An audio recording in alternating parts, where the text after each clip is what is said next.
Kapan hari saya menegur anak saya yang terus-menerus memainkan ponselnya pada waktu di meja makan. Sementara nasi dan lauk pauknya sudah terhidang dan acara makan tidak juga dimulai karena semuanya sibuk dengan ponselnya masing-masing. Tentu dengan nada kesal dan sedikit marah saya katakan, kalau begitu kita bubar aja deh, nggak perlu makan.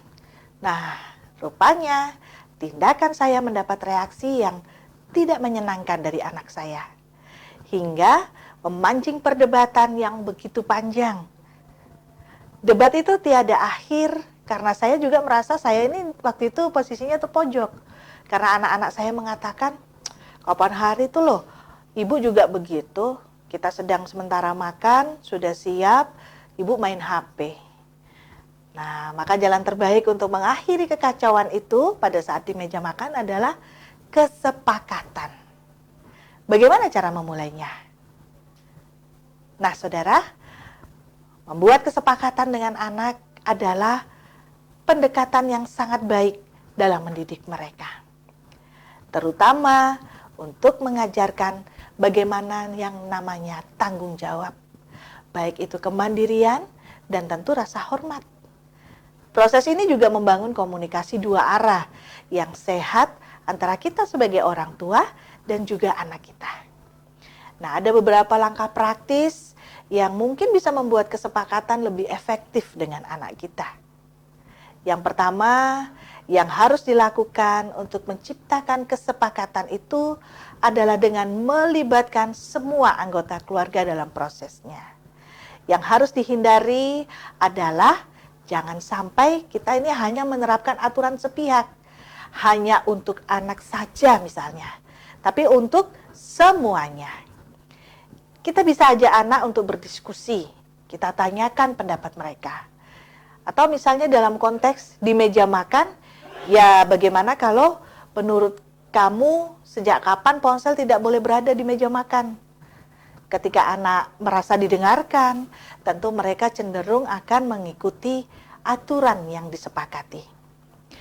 Berikutnya yaitu tetapkan aturan yang jelas dan spesifik. Makanya kesepakatan itu harus konkret. Kita hindari aturan yang terlalu umum. Misalnya jangan memegang ponsel di meja makan. Atau ganti dengan hal-hal yang spesifik seperti selama berada di meja makan, yuk dalam rangka makan bersama kita hindari yang adanya ponsel di tangan kita. Tapi soal kesepakatan bersama kan harus ada konsekuensi ya. Bila ada yang melanggar sehingga kita bisa buat bersama konsekuensi itu. Supaya jangan lupa kita juga selain ada konsekuensi juga ada penghargaan di dalamnya. Nah, di sini kita bisa menanyakan nih kepada semua. Kalau kesepakatan ini tidak dijalankan, kira-kira apa ya akibat yang harus kita terima gitu ya. Tapi juga sebaliknya ada pertanyaan, kalau kamu konsisten menjalankan kesepakatan, ya kamu ingin mendapatkan apa dalam jangka waktu tertentu. Nah, mengapa hal ini perlu? Yaitu supaya mereka anak-anak kita ini bisa memahami adanya hubungan sebab dan akibat.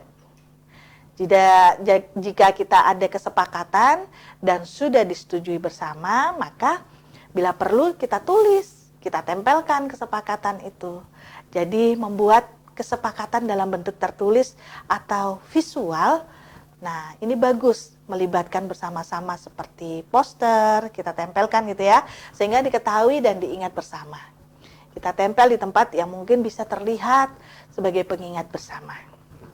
Nah, sekarang bagaimana langkah selanjutnya? Ini yang perlu dicontohkan oleh kita sebagai orang tua, yaitu kita memberikan bukti bahwa kita ini berusaha untuk konsisten. Tapi juga jangan kaku ya, maksudnya fleksibel. Misalnya jika kita sudah membuat perjanjian dengan orang lain, lalu ponsel itu berbunyi, maka kita bisa melangkah ke tempat ponsel, berada yang tidak jauh dari meja makan, untuk minta maaf terlebih dahulu. Supaya kita bisa berbicara sebentar, karena ini halnya penting ya. Nah, dan terpenting juga adalah anak-anak kita belajar untuk apa yang kita lakukan, sehingga kita memberikan teladan kepada anak-anak kita bahwa kita sebagai orang tua mereka adalah orang tua yang konsisten. Kita tunjukkan bahwa kita selaras dengan aturan yang sudah kita sepakati bersama. Kata penulis di dalam Amsal 1 ayat 8. Hai anakku, dengarkanlah didikan ayahmu dan jangan menyia-nyiakan ajaran ibumu. Jadi, bagaimanakah peran orang tua? Siapkah kita bekerja sama dengan anak-anak untuk menjadi teladan dan contoh bagi anak-anak kita semua? Yang salah satunya dengan membuat kesepakatan bersama. Bukan hanya soal penggunaan ponsel pada waktu di meja makan saja, tapi tentang yang lain tentunya. Dan semoga ini menjadi cara kita untuk mendidik mereka, anak-anak kita, menjadi disiplin dalam hidup. Semoga.